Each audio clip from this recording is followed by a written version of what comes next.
ఒక 40 ఇయర్స్ ఉన్న వాళ్ళకి ప్రతి ఒక్కళ్ళు ఒక బేసిక్ కార్డియాక్ వర్కప్ అనేది చేసుకోవాల్సి ఉంటుంది.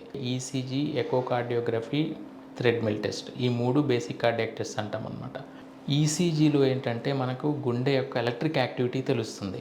అంతకుముందు ఏమన్నా హార్ట్ అటాక్ వచ్చి ఉండిందా, లేదంటే ఇప్పుడు అక్యూట్గా చెస్ట్ పెయిన్ ఉన్నప్పుడు ఈసీజీ చేంజెస్ చూస్తామన్నమాట. హార్ట్ అటాక్ చేంజెస్ మనకి ఈసీజీలో తెలుస్తాయి.